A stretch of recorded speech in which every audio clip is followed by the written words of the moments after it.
Hello, and welcome to Mystic Dog Mama, the podcast for soul led dog mamas, where you'll discover how to best nourish your dog and yourself, mind, body, and soul. I'm your host, Dr. Alexia Meller. If you've ever found yourself spiraling down the rabbit hole of food changes, endless itching, upset tummies, or mysterious reactions that don't quite add up, this episode is for you. Today, I'm joined by the brilliant and deeply compassionate Dr. Katie Woodley, holistic vet and founder of The Natural Pet Doctor, for what is truly a masterclass in allergies, intolerances, and gut-skin health. This is one of the most common and confusing issues that dog guardians face. You'll learn the real differences between allergies, sensitivities, and intolerances because they're not the same. You'll understand what's actually going on in your dog's body when symptoms like vomiting, diarrhea, itchy skin, hot spots, gas, or gurgly guts show up, and why it's not always about the food. We talk about what a true allergic immune response is and why it's rare, why some blood allergy tests might not be giving you the full picture, how to tell if it's an immune system issue or a processing issue, the role of stress, nervous system dysregulation, and sluggish detox pathways, the hidden ingredients in pet food that could be triggering problems, and why prescription hydrolyzed diets might not be the magic fix that they're promised to be. Dr. Katie also shares her take on probiotics, fecal matter transplants, and why they might not always work, plus practical insights on using herbs, food therapy, and traditional Chinese veterinary medicine to reduce inflammation and support true healing. This episode will help you pause the frantic food switches and start asking why these symptoms are happening in the first place. Because when we heal the root, not just the reaction, incredible shifts are possible. This one's packed with soul-stirring insight, grounded science, and a fresh lens on one of the most misunderstood topics in canine wellness. We talk about gut support, reducing toxin exposure, and getting clear on what is in your dog's supplements. And as part of our free Fetch Starter Pack, Stacy Renfrey and I have created free downloads for you on exactly these topics. Our go-to bone broth recipe for gut and immune health, a risk assessment for flea and tick treatments to help you decide what is best for your dog, and a supplement guide to help you decide which supplements are actually helpful for your dog and which ingredients to steer clear of. You can sign up for it on our website, learnfetch.com, and download any of the resources that you need, all for free. I've left that link in the show notes. All right, on that note, let's go. Hi, Dr. Katie. Thank you so much for being with me on the Mystic Dog Mama podcast today. I have been looking forward to this conversation for a while, and I know listeners have been too. Yay, thanks so much for having me. I'm so grateful that you asked me to come back and talk about this important topic. Always. You're like one of the few people that has like an open invitation anytime you want to come back. I love chatting with you. And I think the topic of allergies and intolerances is literally one of the biggest ones, off probably second to the first one that we talked about, gut skin stuff, but this is all related. People who are really confused about my dog is allergic to everything. What does it mean to be intolerant to something? What am I meant to do about it? How do I know the symptoms? It's a confusing topic for people. And so I'm really excited to dive into taking a closer look at what these things actually are and what pet parents can actually do about them to support their dogs. Yeah, I think it's interesting too, because when I look at what we're taught in vet school about the immune system and allergies and the different types of immune system and responses, I feel like a lot of it's been lost along the way. Mm. And this is where it gets really confusing for pet parents, where, we see the itchy skin, we get the ear infections, we see like, IBD, inflammatory bowel disease or diarrhea. And we tend to use the term they have an allergy to that food.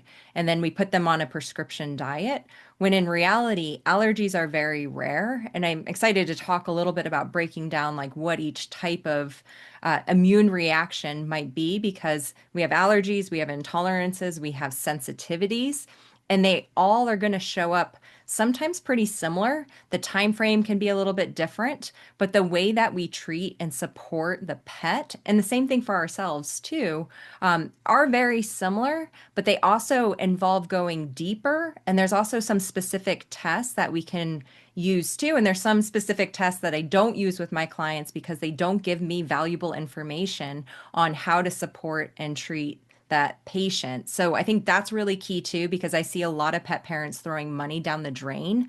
And then what happens is they get a test result back. It shows all these like, I'll use the word allergens, right? When we know they're not actually allergens.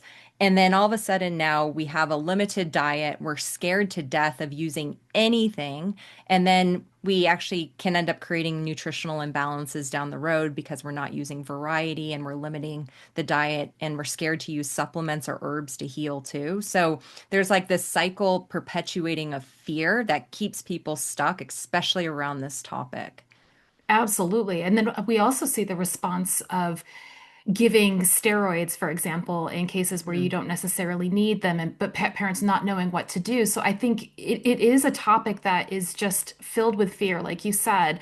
And I think if we can shed some light and help people to get a better understanding of what allergies and intolerances actually are, and different questions they can be asking their vets as well when they're in conversation about how they support their dogs, I think that will give people a lot of clarity and some positive steps to move forward instead of Yes. being fearful of it. So Yeah, right. It's always better to be empowered than like scared of something. And I think too, it's so amazing, like the information you're putting out on like this podcast to help pet parents is really key so that people feel really empowered moving forward because they have the knowledge. Because once we know something, we can always do better. It's just that fear comes from the lack of knowledge too.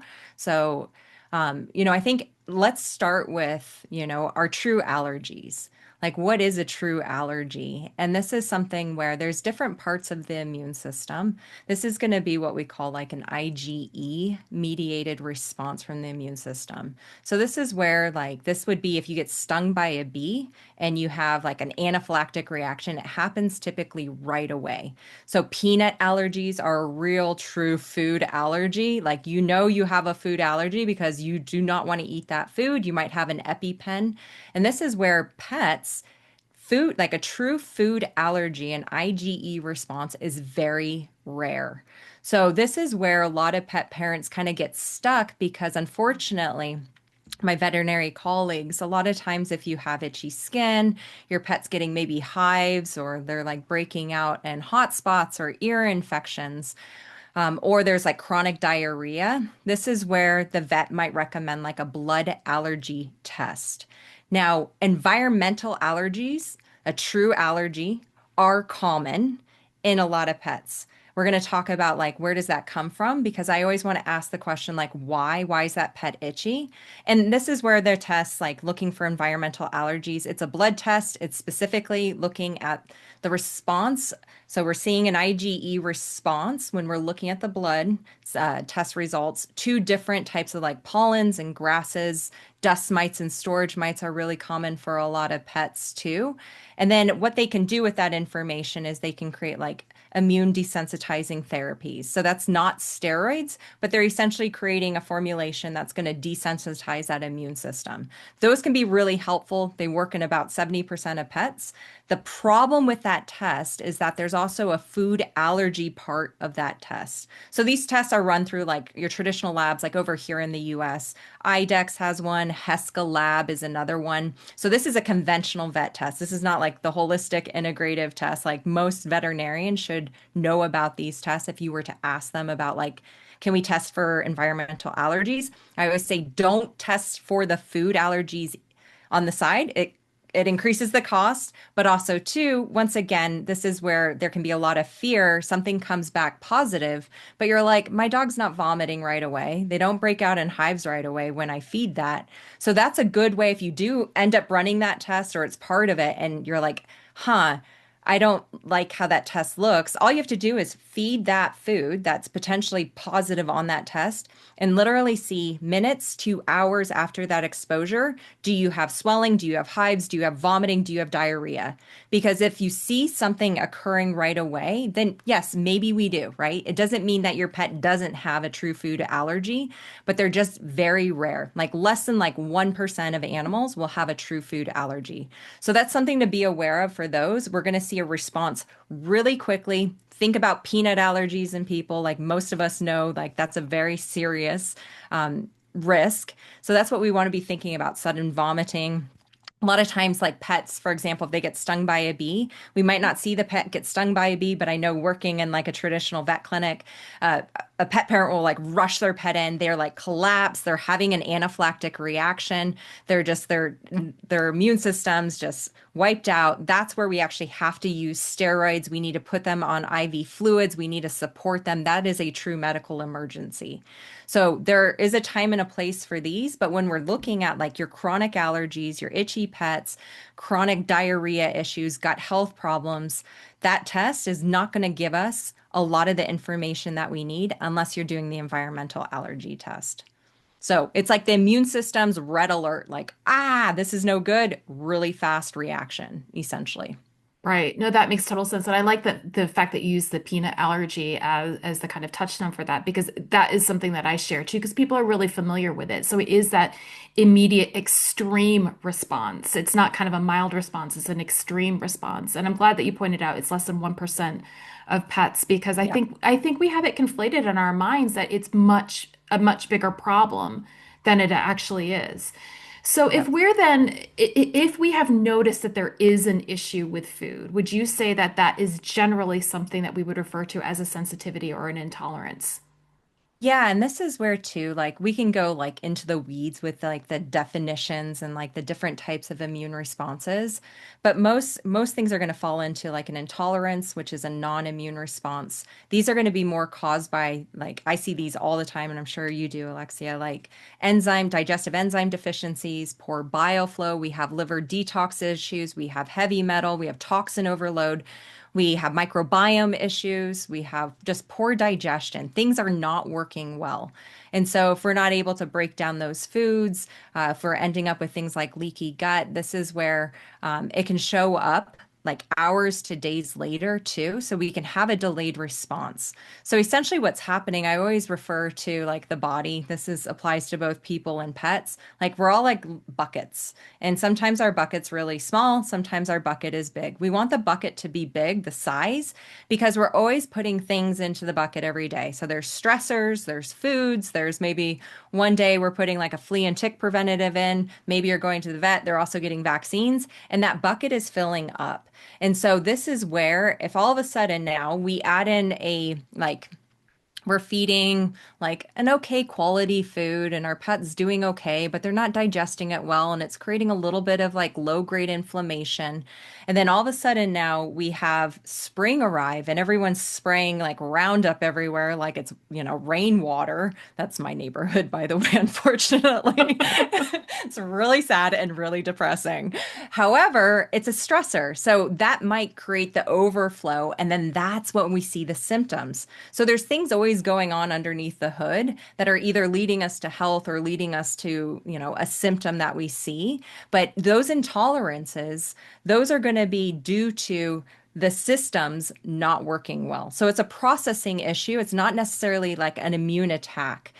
So this is like gas, vomiting, loose stool, acid reflux, even things like constipation, itchiness can fall into this. So, for example, like think about like a dairy intolerance where you can't process milk for a lot of people. That's not an immune reaction. That's because you don't have you don't have lactase enzyme to break down the milk protein.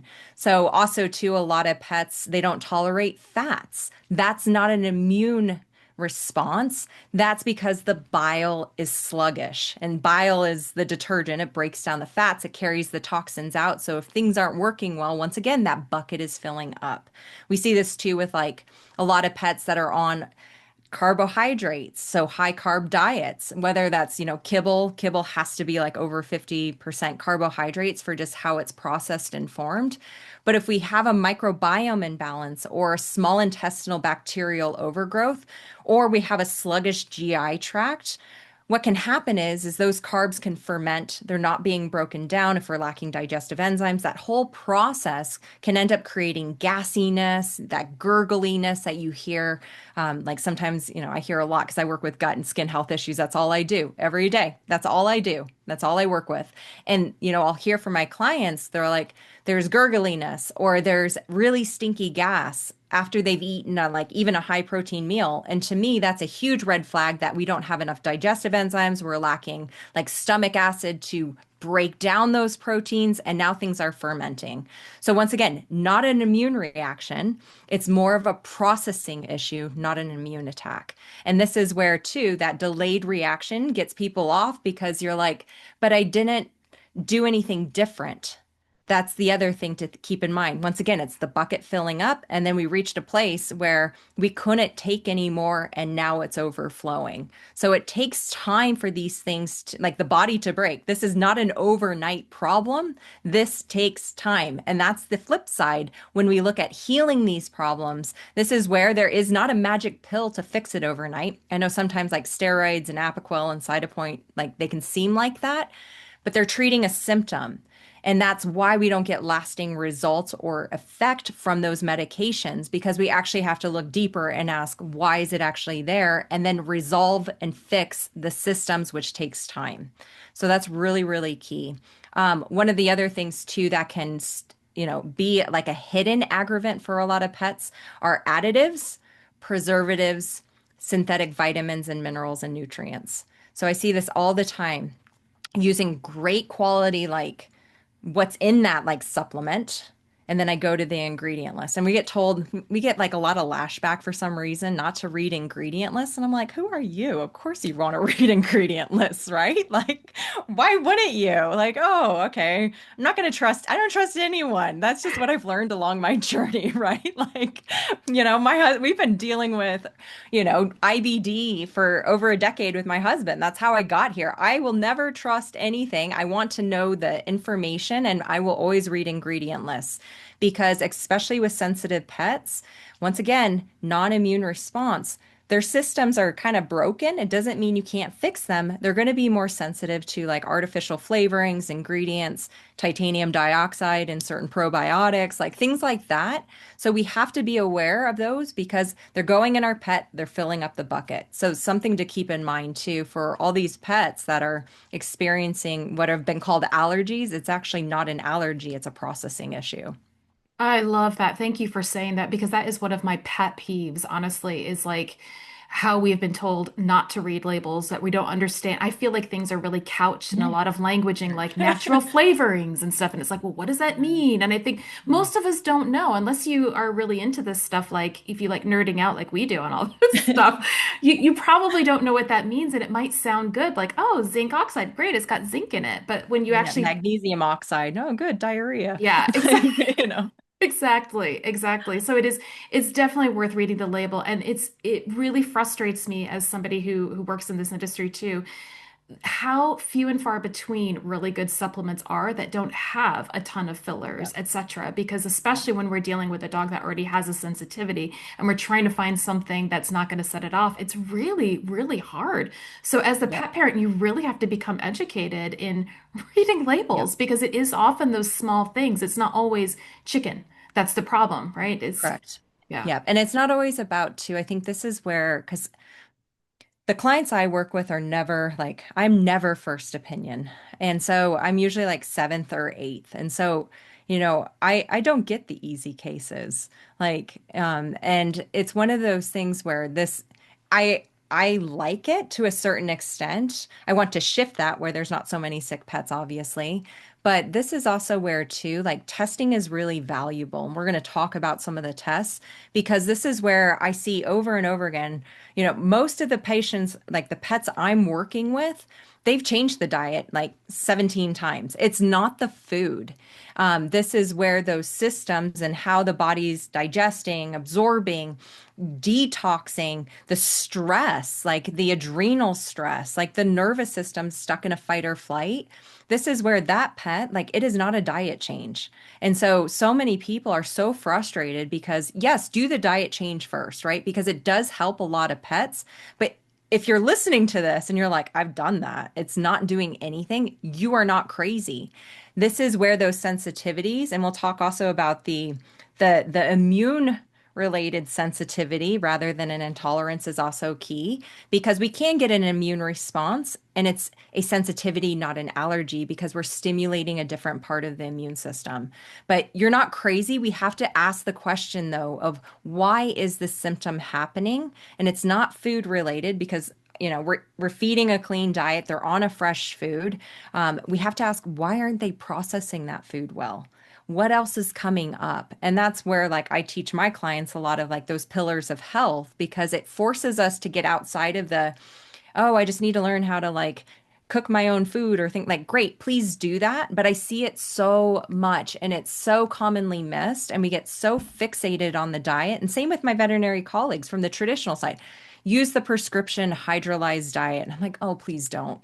Like, it's okay if you're using it short term and it's taking pressure off. However, I don't need to use those diets because if we're fixing the underlying reason for the things being off, once again, give it time. Slow and steady wins the race. Don't jump around and change a lot of things. That's where it's helpful working with someone that can guide you and have a plan.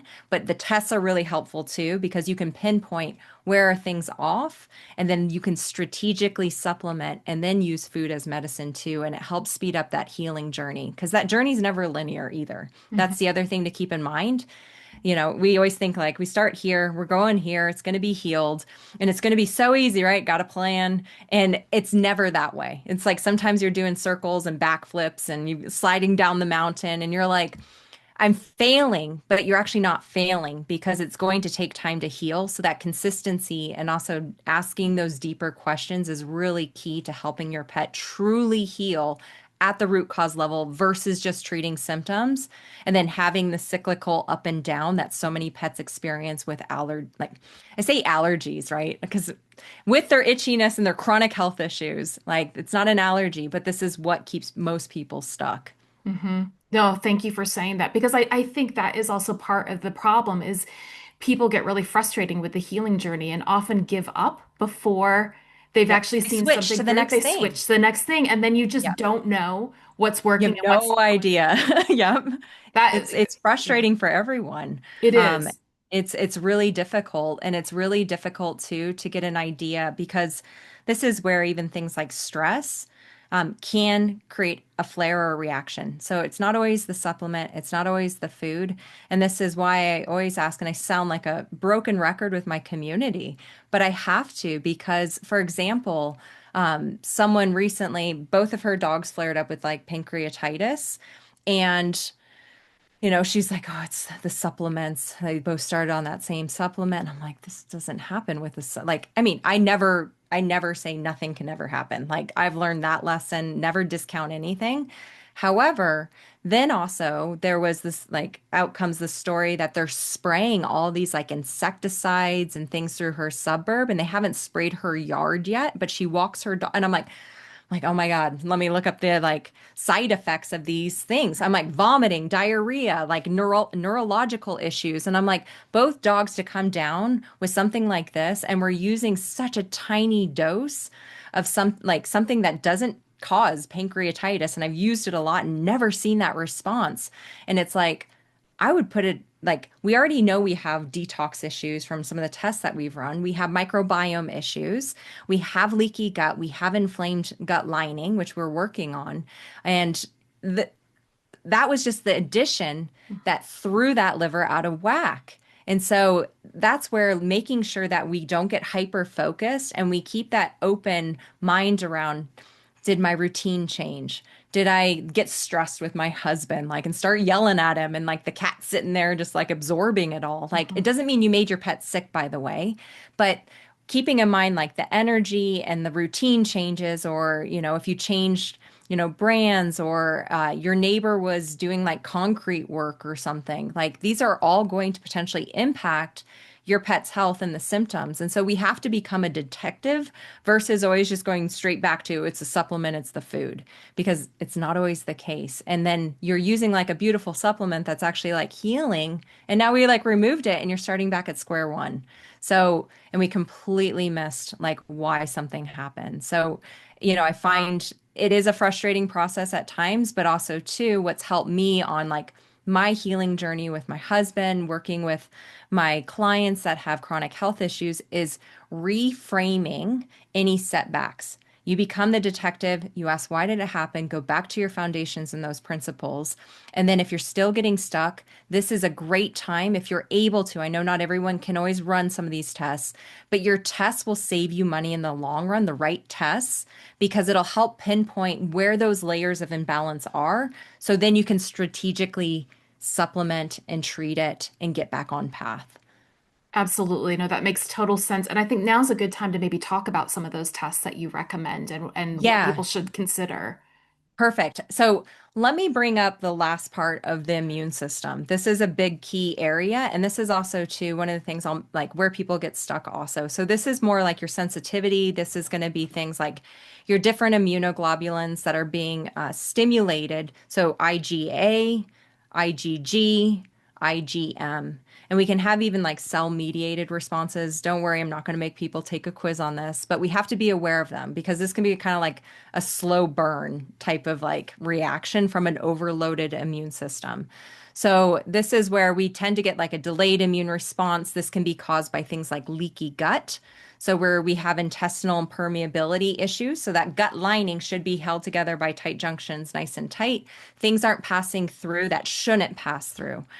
So that like food particles, like toxins, bacteria, parasites, and over 70% of the immune system is actually in the gut. So this is why, most people hopefully now are hearing like there's a gut health component to most conditions. I believe there's a lot more than that. The liver is also a huge one because we live in a toxic world. They're all interconnected, but we have to look at what's going on in the immune system and also in the gut because they're so closely connected. So what's happening is we have a mucus lining that's lining that gut. And we have immunoglobulin A. So these are secretory immunoglobulin A. They're literally monitoring like for foreign things, they're inactivating toxins, they're making sure that the immune system kind of continues to do what it's supposed to do to stay regulated. Now, what can happen is whether that mucus lining gets like depleted from toxins or gets eaten by pathogenic bacteria in the microbiome, if there's a lot of inflammation, what's happening is that terrain, that ecosystem is not healthy anymore. And this is where we see things like we say leaky gut because it's easy to kind of think about, that gut lining gets inflamed, it starts separating, and things start passing through that shouldn't. That increases inflammation, oxidative stress can lead to skin issues, what we say are allergies, but in reality, it's an immune gut issue. And so this is where, once again, it can be a delayed response. It's not usually right away. So we have to once again look at, okay, if this is going on, there's tests we can run, which I absolutely love now that we can get a better idea. Do we have leaky gut? Do we have inflammation? Is secretory IgA too low, which can indicate we have an immune system deficiency?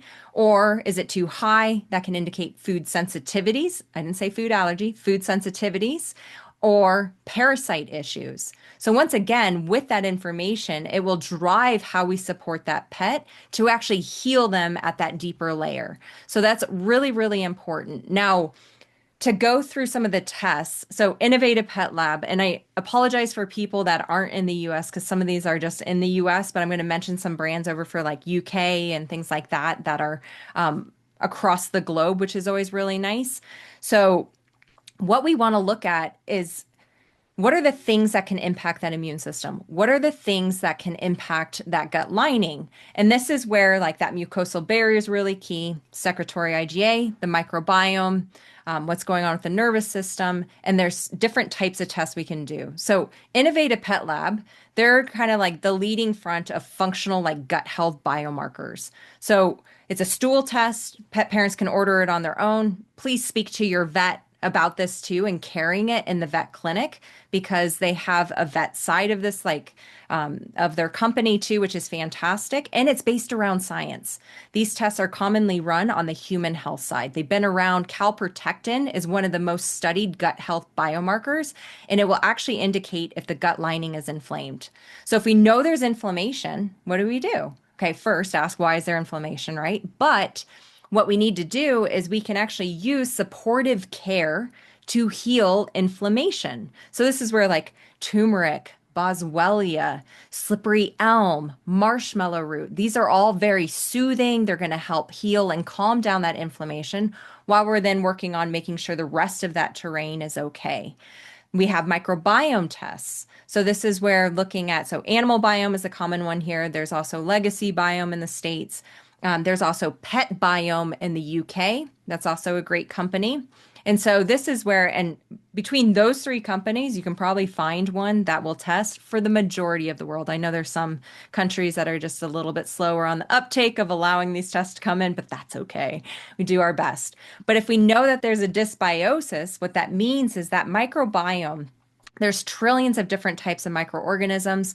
We have less microorganisms in the small intestine where the food is being processed, it's being broken down and absorbed. So those nutrients. And then as we move through into the large intestine, there's trillions of different types of microorganisms.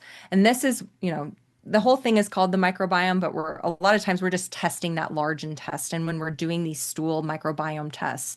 And what can happen is if we're lacking diversity, if we have an overgrowth of pathogenic bacteria, so we'll see things like an overgrowth of Clostridium, an overgrowth of E. coli. E. coli is really common when I see like pets with acid reflux. This gives us an idea, can we do like a fecal transplant or use the gut restore capsules to help replenish and replace that diversity and calm down like the overgrowth of bad bacteria. Sometimes we don't need anything. And it just, once again, it's all information. And it's like, great, that area is good. This area I need to focus more on. So that test is really helpful in that realm too. And then I do a lot of hair tissue mineral analysis tests. These are really helpful because it's just a fur sample.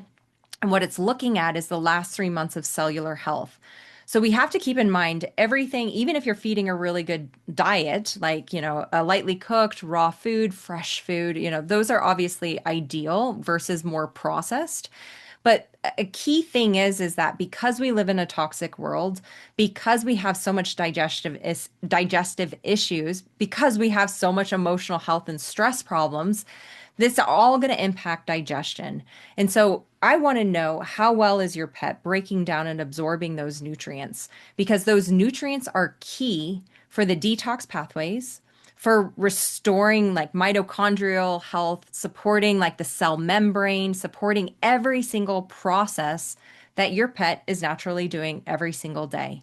And if we don't have the right nutrients, we can't actually go through the different phases of detoxification. We may not be able to rebuild that gut lining or heal inflammation. And one of the key things that I see in so many pets that I work with, we are exposed to so many toxins. We live in a toxic world. It is what it is. But when we know better, we can do better. And so when we know about these things, we can see heavy metals on this hair, like on the hair tissue test. Heavy metals will actually block receptors from nutrients actually getting into the cell. So this is why it's so essential to make sure we're digesting and absorbing foods at the beginning part of digestion in the stomach. And this is why I use so many digestive enzymes, things like betaine hydrochloride to make sure the pH of the stomach is low enough to activate digestive enzymes, activate the pancreas, and then activate bile flow out of the gallbladder into the small intestine because so many problems start at the beginning and we're like so focused at the end. This is where like people will use gut restore capsules or fecal transplants and they've done like 7 of them and I'm like, well, what's going on in the rest of the terrain and these other systems? And so that's where these tests are really powerful because once again, It's we have more of a different type of immune reaction, but it's not an allergy. And if we just keep focusing once again on the allergy component, we're going to completely miss how to heal that pet. And it's a process.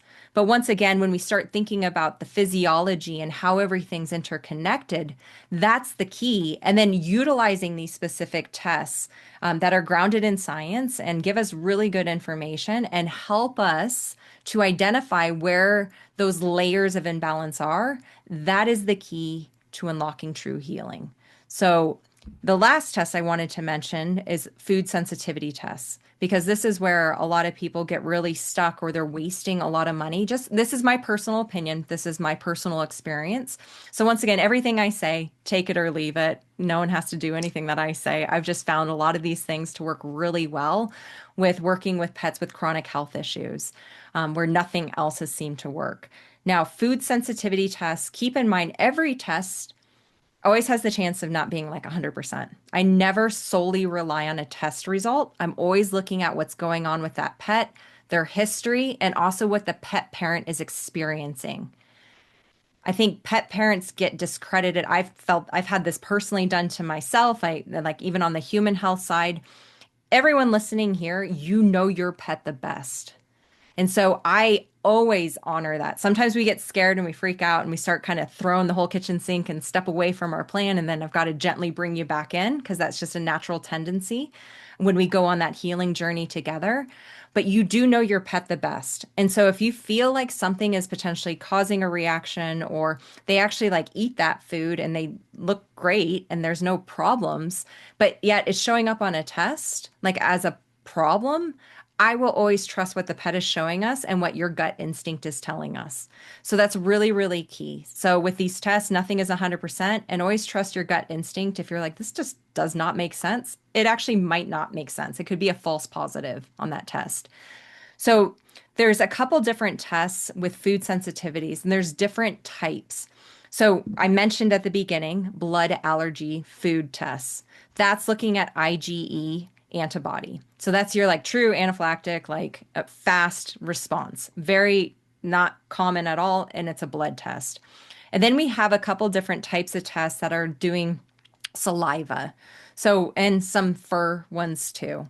So, the bioresonance tests, they come in their own category. There's a lot of different companies now. It seems like there's more coming on the market. Personally, I don't use them with my clients because I found just reviewing a lot of clients that have used them in the past, it just gave them really confusing results. And those tests weren't repeatable. And for me personally, from a science perspective, I want to know if I send in a sample, like that test is repeatable.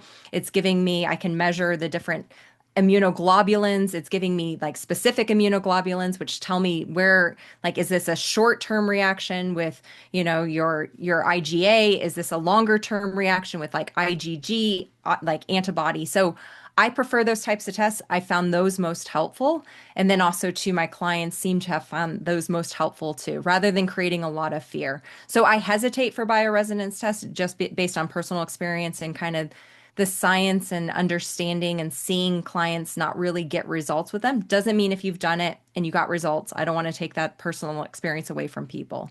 But that's just, I don't tend to use those. I'd rather spend money elsewhere on some of these other tests. Now, one of the other companies that's very common and commonly used, and I have clients that use them and recommend them, is NutriScan.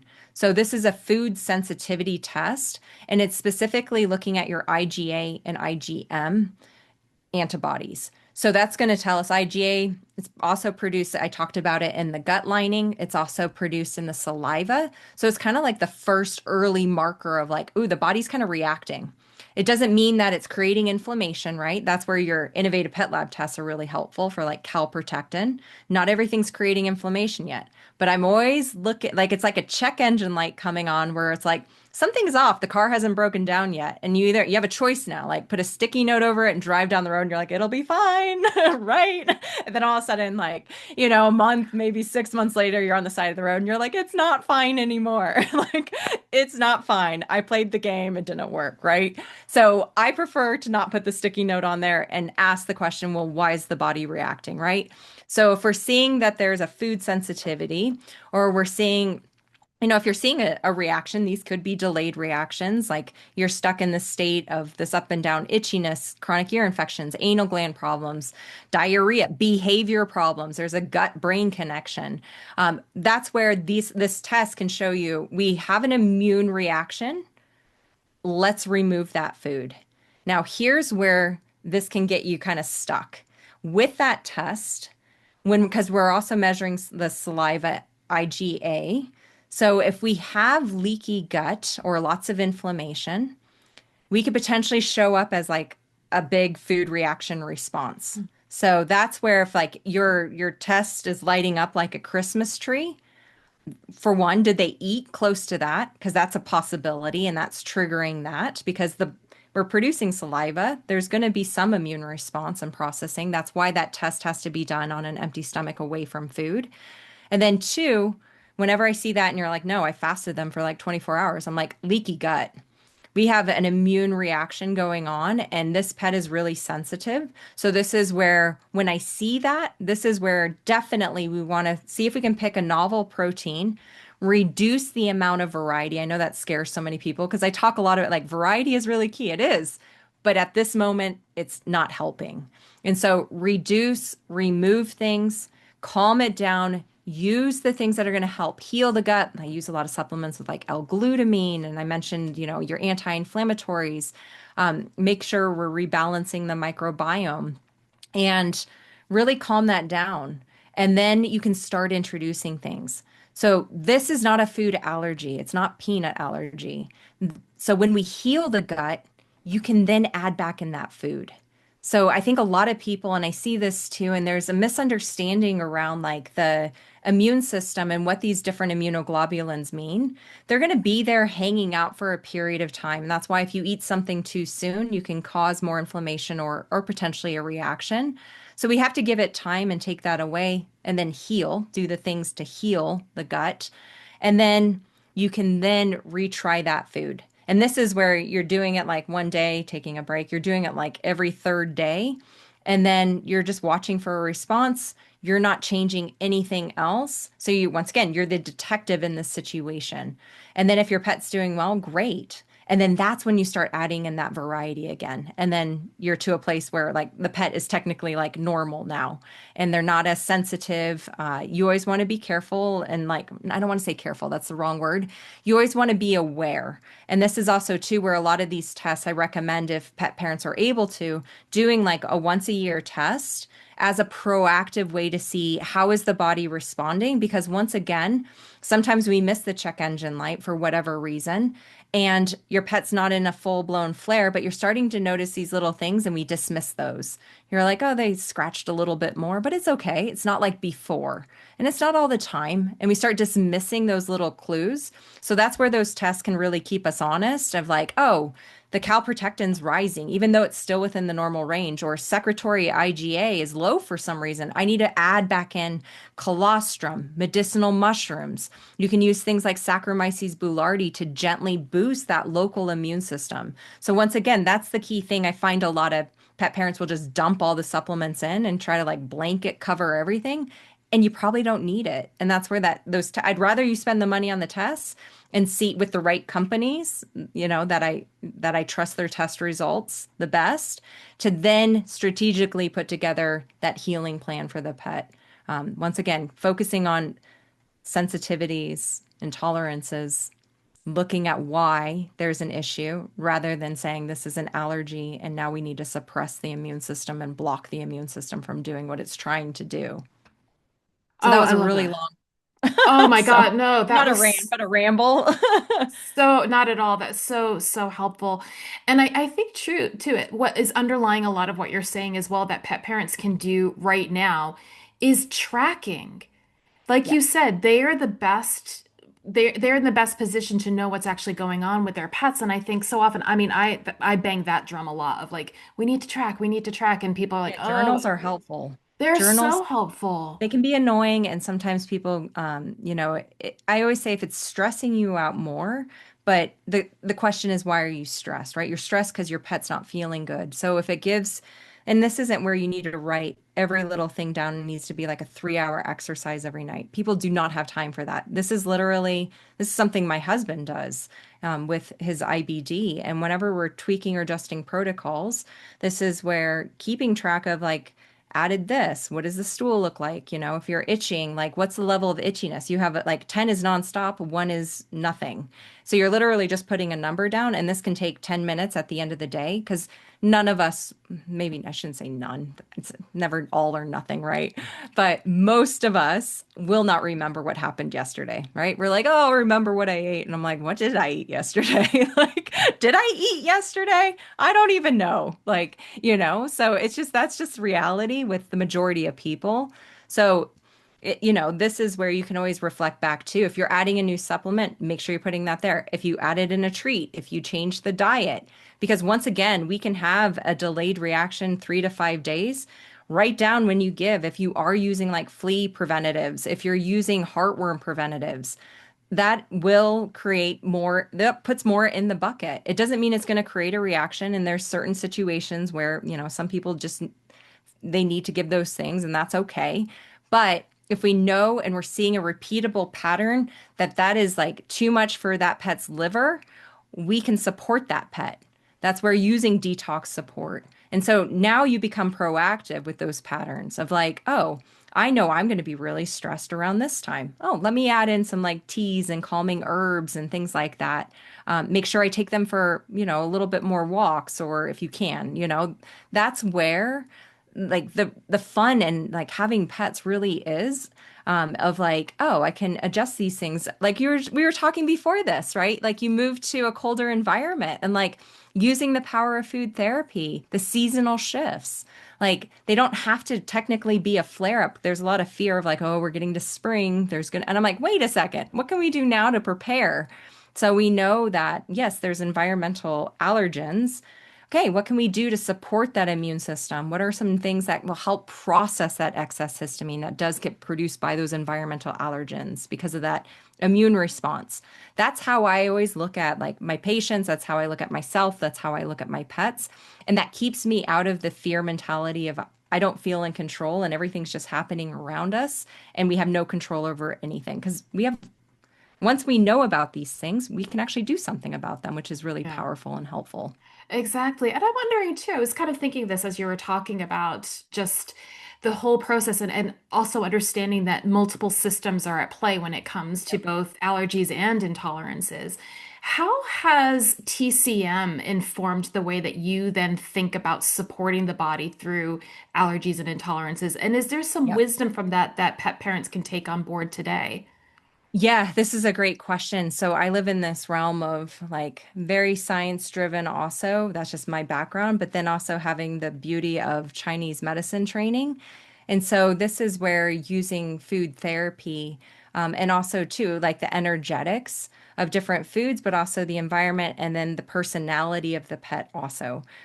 So using a lot of like the five elements, and there's a lot of great resources too to help guide people and like books and stuff, and blogs and all sorts of information, which is helpful. But usually, like when we're looking at like this type of situation, there's going to be potentially more of like spleen is digestion in Chinese medicine. And so we tend to have either like spleen qi issues, like deficiencies.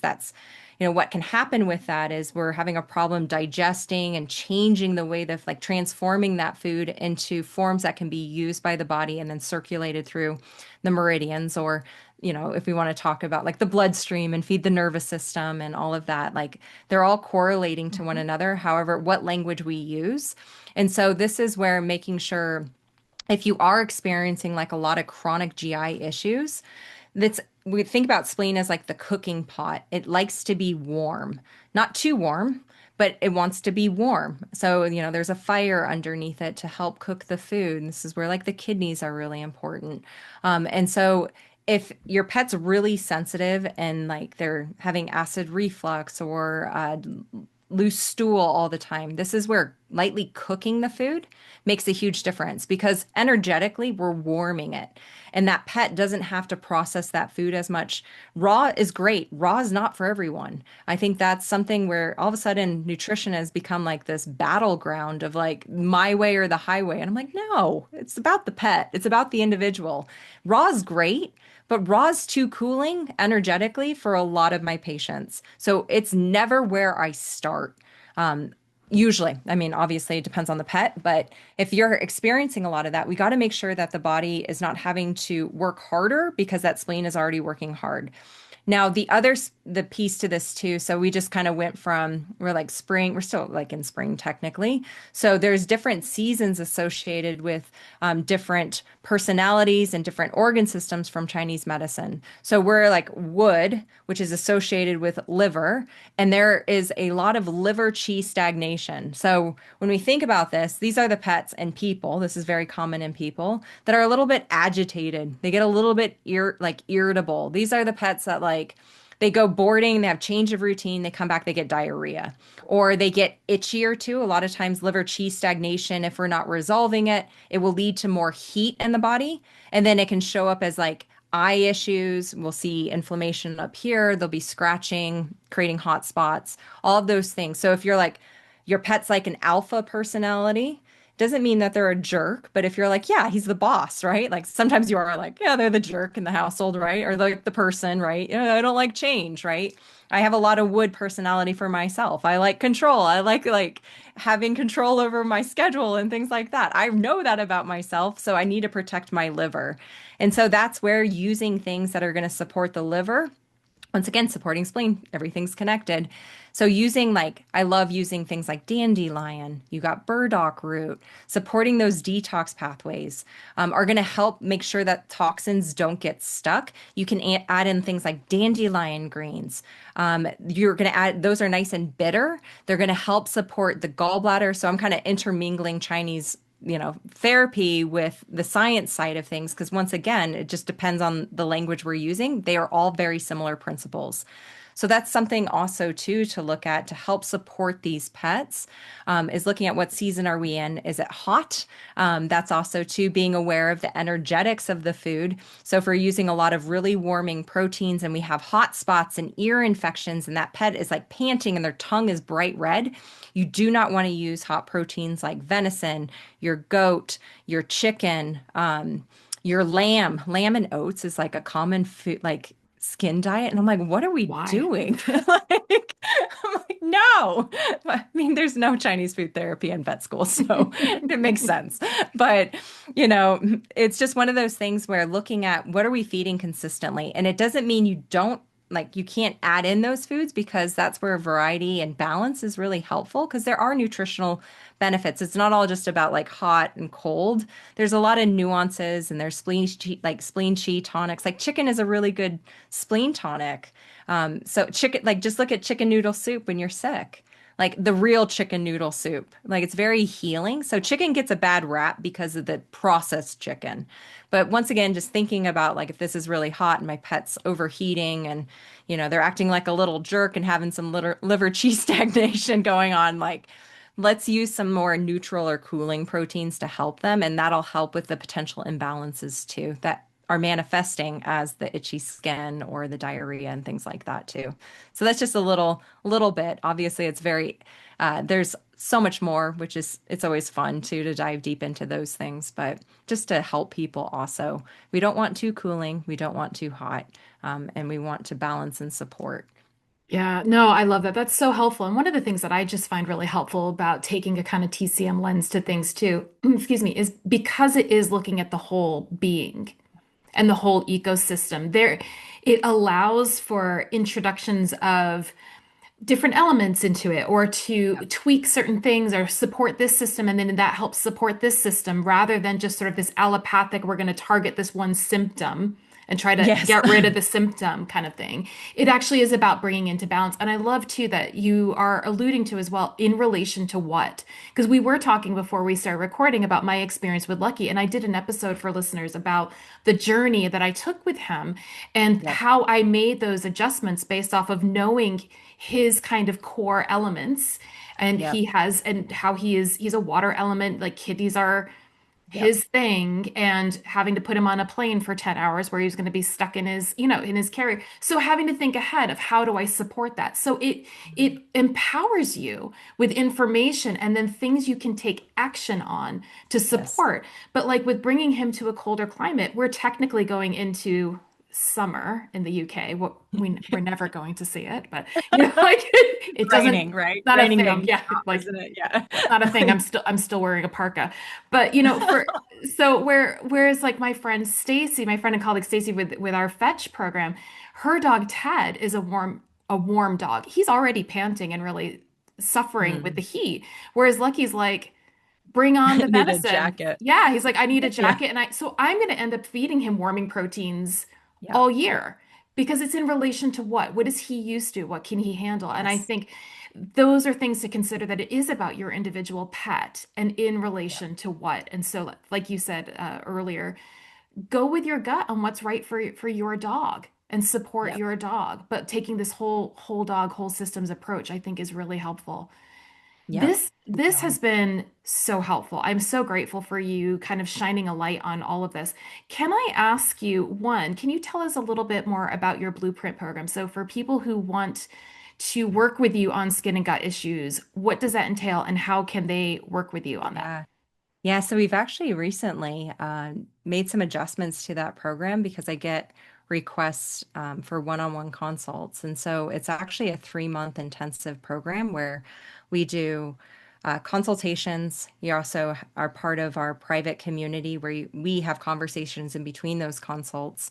During the 3 months, there's weekly Q&As. I do 2-hour Q&As every single week with our community for those 3 months. And then also to you have access to the Blueprint program to learn more about all these interconnections, go deeper into a lot of the common questions that come up for most pet parents around like proactive pet care and helping them age gracefully.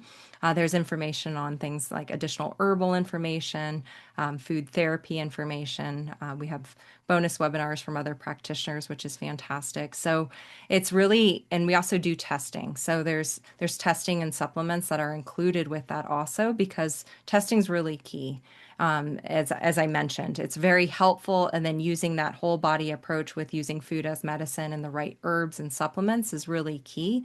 And then having guidance and support so you don't feel like you have to figure this all out and making sure that you have a path and a plan to follow with the support and guidance. Because, like I said, it's never linear. And I find a lot of people just get really stuck. So I do free discovery calls with people. So you can book a call at thenaturalpetdoctor.com. If you can always send us an email too. But those are free calls. The biggest thing is to make sure that I can support and help you with how I support pet parents. So it is free. It's just to learn more about what's been going on with your pet and see if I can help. So, but yeah, it's really fun because I get to know my clients really well and just see them and help them through this process to really uncover those root imbalances and really heal those systems rather than just like symptom care and staying stuck. Exactly. And that's what health really is, isn't it? It's not Yeah. just getting rid of the symptoms, it's getting to the root of things. Yes, and Yeah. it's the long term, right? I think Yeah. that's really important too. It's not like this journey just ends, like you get Right. healed and you're done. Like it just doesn't. Like it's like it can easily go backwards. I know that doesn't feel very empowering right now, but I think it's a great reminder. Like when you are symptom free, like this is really important, especially if there was like an immune system reaction, because sometimes we're just a little bit more primed when we have like these autoimmune conditions. And so it's really important, like those principles, those foundations are really solid. And then that's where we have less flare-ups and, less chronic health issues and less cancer and all those things too. Yeah. So I think that's really important for like ourselves and for our pets, continuing that. And it becomes much easier because once you just start doing those things, it becomes a habit. But I think that's really important too. Yeah. Um, Not going backwards to like the old things and, things like that. Exactly. Exactly. And if you could leave pet parents with a kind of recommendation, if you had to prioritize one or two tests, what would be your top ones for people who are concerned about allergies and intolerances? Mm. So, in terms of, because I like getting the most information from a test right away, um, I always start with my hair tissue test. Okay. because it's going to show me those nutritional imbalances. It tells me about detox, it tells me about stress, and it's really powerful at being able to get started on those foundations of healing. So that one is I always do. Every single pet parent that comes into my blueprint program, we're always running that, and it's helped so much. We've run over 500 of those tests, and it's very powerful and helpful because a lot of times too, we didn't talk about this, but a lot of those pets, like the pH of the gut is too alkaline and it needs to be more acidic. Same with like ears and ear infections, and it allows like pathogens and yeast and fungi to overgrow. And we will actually see that on the nutritional part of that test. So it's not looking at like this food, they have an intolerance to this. I don't usually start with like NutriScan because we're going to have to work on that gut and the immune system anyways. And usually that pet parent has a good idea, like I feed this and they get like diarrhea or they get itchier. So I'm using that innate knowledge that the pet parent has and like using a test that's going to provide a lot more information over the last 3 months. So that's kind of my first go-to. If I were to pick a second one, it'd probably be your microbiome testing, but keep in mind, it's only looking at the microbiome. It's not looking at the terrain. That's really important. So if we have leaky gut, you're not going to see that with the microbiome. We may have leaky gut, we may not. We don't always have leaky gut with a dysbiosis. And so, but it is helpful to see how dysbiotic the microbiome is, because once again, there's therapies we can use to help support it alongside the other things we talked about. That's amazing. Thank you so much. Is there anything else that I've not asked you about that you want to make sure we mention today? Um, we offer hair tissue tests outside of our program now too, just because we've had a lot of requests. But I think the biggest thing is, for everyone here, really shifting kind of that question of like what food is causing this to why is my pet's immune system reacting to this in the first place. So really shifting and asking those deeper questions, and that's going to get you to those root imbalances, and it's going to really help pet parents really truly actually heal their pets too. Perfect. Thank you so, so much for your time, your energy, your wisdom. It's always wonderful to have you here. Yeah, thanks so much for having me. And thanks for everyone listening and wanting to learn and grow. We wouldn't be able to do what we do without them. So thanks to everyone here. And thank you once again Absolutely. for all you do. Oh, thank you. Thank you so much for joining me for my conversation with Dr. Katie Woodley. I hope that you found this useful.